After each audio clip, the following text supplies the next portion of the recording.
Originally published in 1979 and released in the Dungeons & Dragons Home's basic box set, Keep on the Borderlands is a much-beloved classic of old-school gaming. To commemorate the silver anniversary of Dungeons & Dragons, Wizards of the Coast released Return to Keep on the Borderlands in 1999. Set 20 years after the original module, our beloved keep is now declined into a sleepy outpost settlement. Trained warriors once stationed here and the experienced adventurers that once flocked to the place have long since abandoned it. However, evil now stirs its ugly head once more, servants of a dark goddess. Can a group of novice heroes uncover their vile plot and put an end to it? It's time to light your torches, sharpen your swords, and keep your wits keen, my friends, as once more we delve deeply into the caves of chaos. Coming right up on RPG Retro Reviews.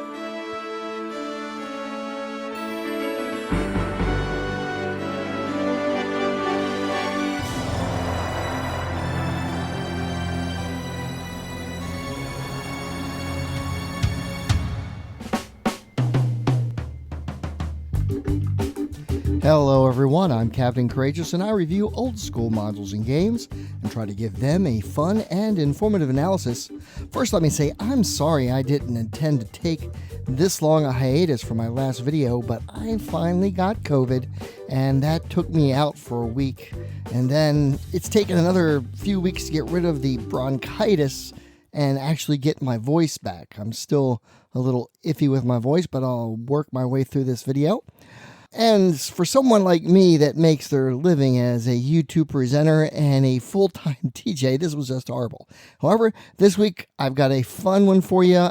In honor of Dungeons & Dragons 50th anniversary, I'm going to take a look at the second edition Silver Anniversary module, Return to the Keep on the Borderlands.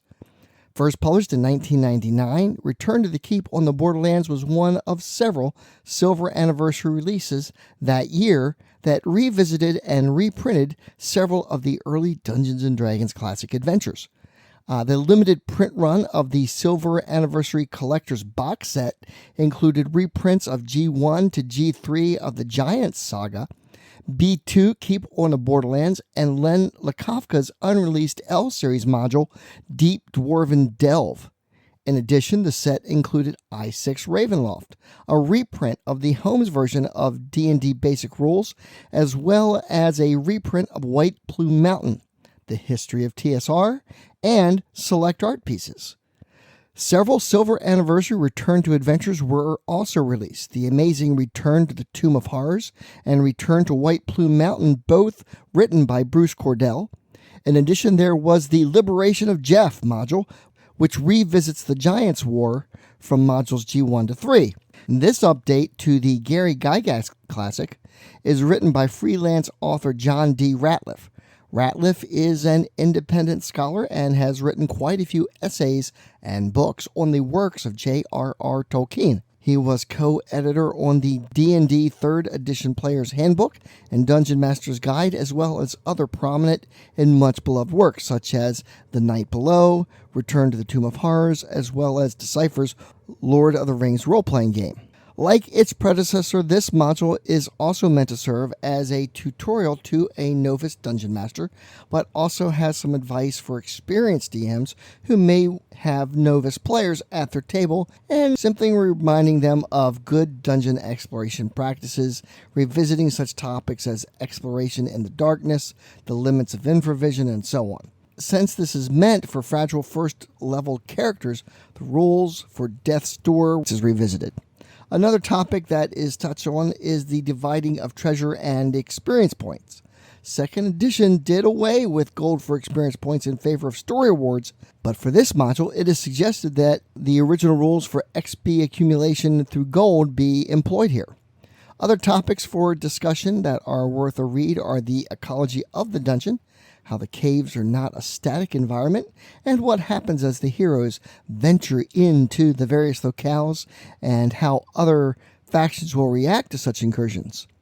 The use of hirelings and henchmen are also discussed, and the module does a great job of providing several interesting NPCs that might be used in tagging along with our fledgling heroes as they explore the Everons about the keep and ultimately the Caves of Chaos.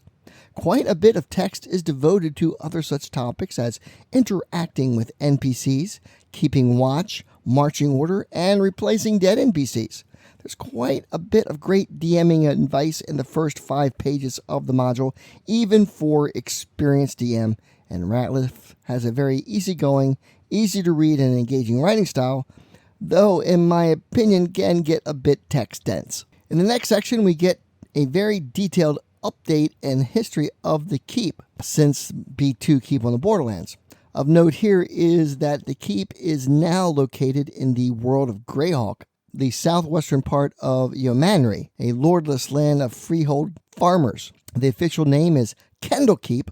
Of course, fans of the world of Mystara know that the original module was retroactively placed in the Grand Duchy of Karamikos, northernmost border near the Republic of Derican and the Broken Lands, and was called Castellan Keep. However, it is important to note that Ratliff does a great job of making the keep as generic as possible in this respect, making it the keep of a retired adventurer fighter, one of those 9th level types that build a stronghold and attract followers that's mentioned so often in the rulebooks. Thus, this adventure literally can be placed in any campaign setting as a remote outpost on the edge of civilization. The keep was originally founded by a successful adventurer, Maxon Weldig, using the proceeds of his many adventures and exploits. Of course, the place prospered for many years as Maxon found retirement agreed with him, and he spent his time managing the affairs of the keep and its garrisons. Adventurers arrived in short order, further aiding the keep's security by raiding the various monster outposts such as the Lizardmen's Den and the Caves of Chaos. Unfortunately, war came to the nearby lands, and Maxon Weldig took up the sword once more to face this new threat, and never returned. However, the old adventurer was wise in his choice of a castellan, a faithful henchman named Devereaux, an archer who only remained behind because of an old leg injury the old warrior managed to keep successfully for many years.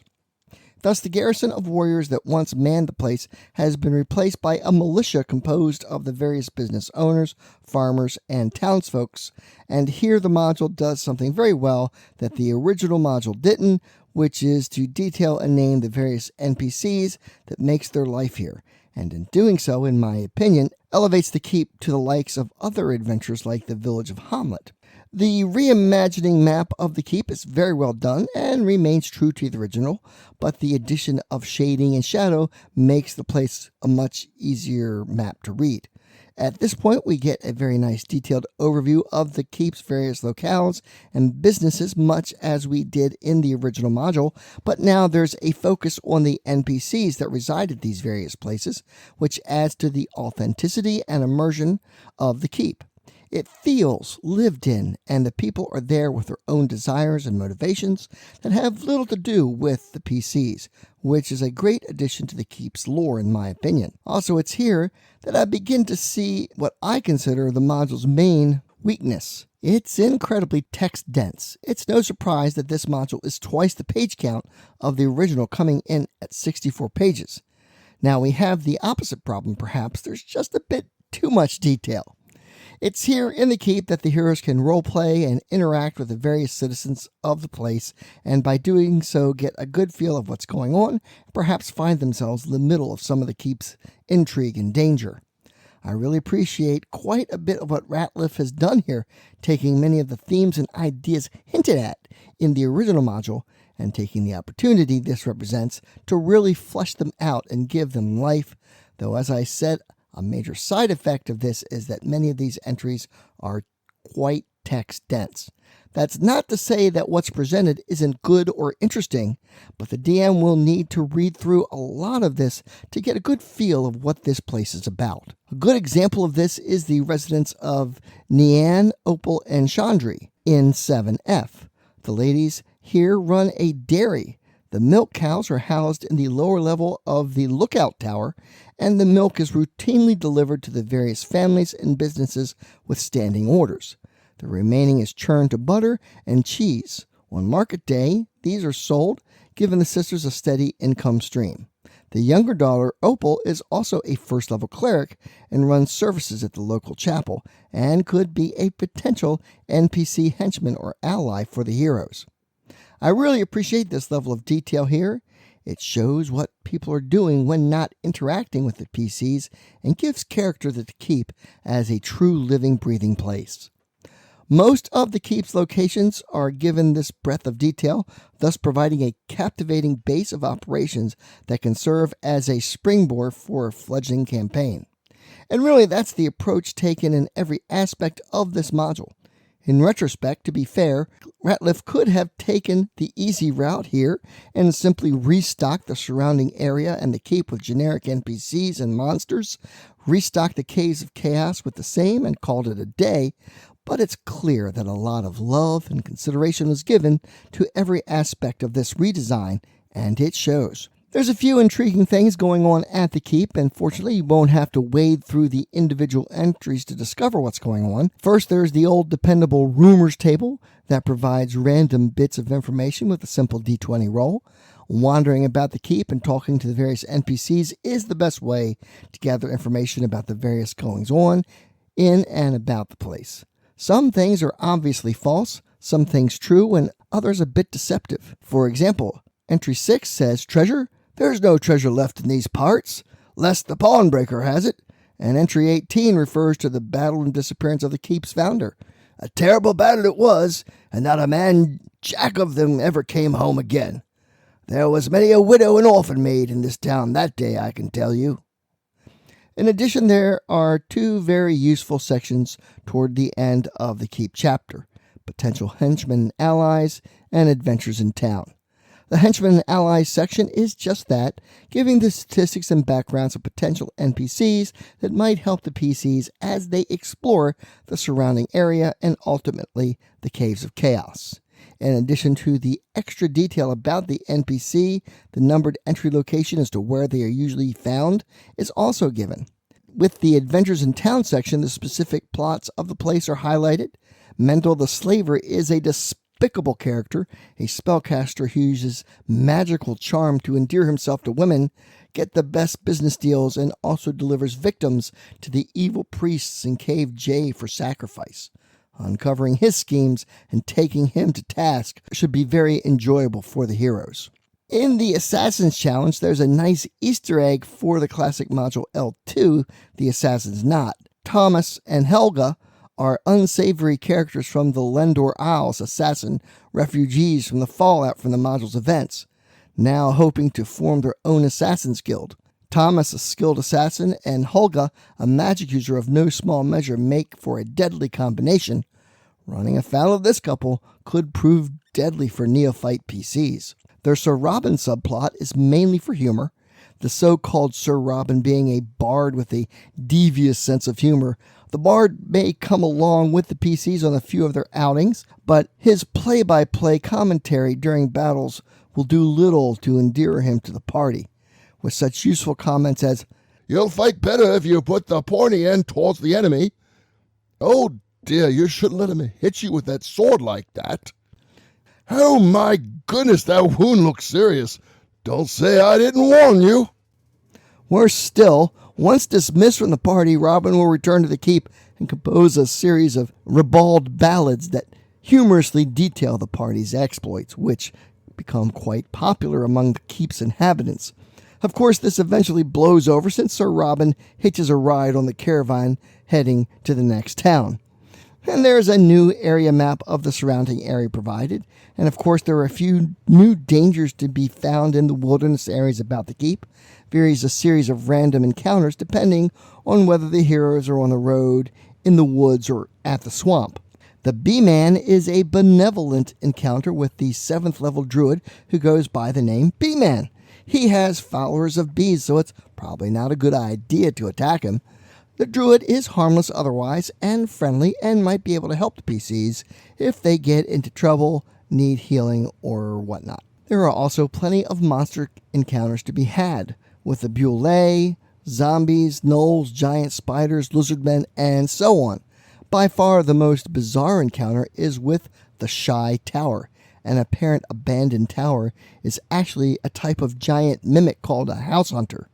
You can even go inside it and take shelter with potentially little harm, unless you wake the thing. This might occur if you build a fire or break down a door, in which case the entire structure springs to life, battering the PCs with pseudopods while inside the structure. It's pretty bizarre and certainly might catch PCs by surprise if they aren't careful.